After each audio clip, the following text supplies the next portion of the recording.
तप, त्याग और सहनशीलता जैसे भारतीय मूल्यों को अगर हम मिट्टी में गूंथ कर एक प्रतिमा बनाए तो उस प्रतिमा का नाम होगा वीर विनायक दामोदर सावरकर।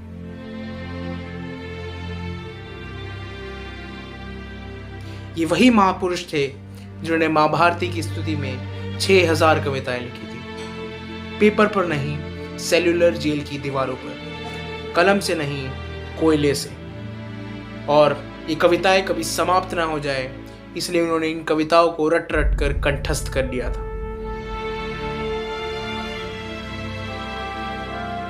सावरकर इस संसार के पहले ऐसे महापुरुष थे जिनकी किताब 1857 का स्वतंत्रता समर को अंग्रेजों ने प्रकाशन से पहले ही प्रतिबंधित कर दिया। ये वही किताब थी जिसने चीख चीख कर ये गवाही दी थी कि जिस क्रांति को अंग्रेज सिर्फ एक सिपाही विद्रोह मानते थे, वो भारत का पहला स्वतंत्रता संग्राम था।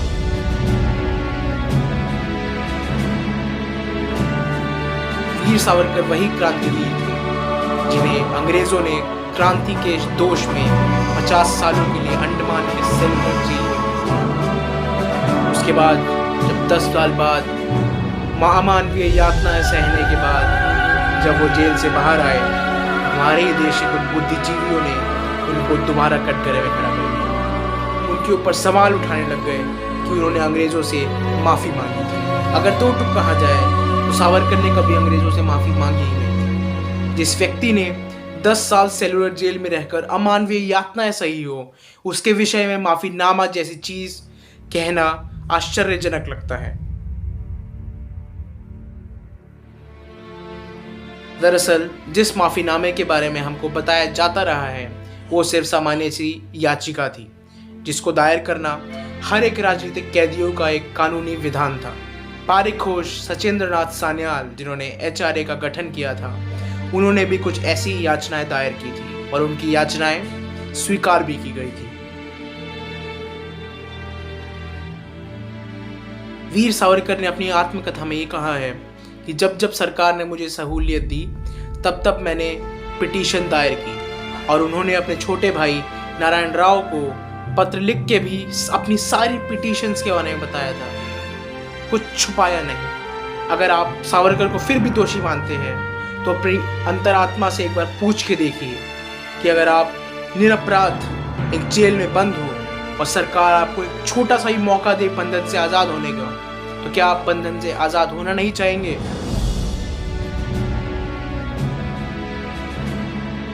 सावरकर ने भी तो याचिका इसलिए दायर की थी कि कहीं वो स्वतंत्रता के दिव्य यज्ञ में आहुति डालने से चूक न जाए। कहीं ऐसा ना हो कि उनकी उम्र जेल के सलाखों के पीछे फंस कर रह जाए और उनके भारतीय स्वतंत्रता का महालक्ष्य अधूरा रह जाए।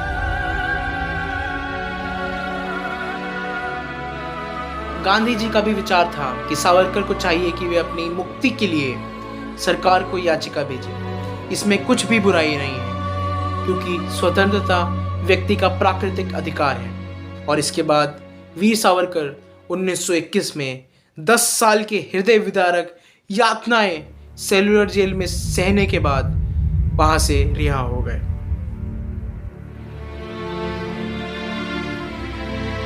सावरकर की इस भारत भक्ति के बदले हमने उन्हें क्या दिया? महात्मा गांधी की हत्या का दोष न्यायालय ने तो उनको कब का बाइज्जत बरी भी कर दिया था, लेकिन हमने उन्हें आज तक कटघरे में खड़ा रखा है। हमको दुख होना चाहिए कि हमने अपने ही राष्ट्र नायकों के ऊपर सवाल उठाए। सावरकर कहते थे कि ये भारत भूमि मेरी माँ है और मैं इसका पुत्र। सावरकर हमेशा हमारे राष्ट्र नायक थे, हैं और रहेंगे। ऐसे ही कोई नहीं लिख देता पराक्रम की कहानी, वही लिखते हैं जो देश को कुर्बान कर दे अपनी जान। जय हिंद।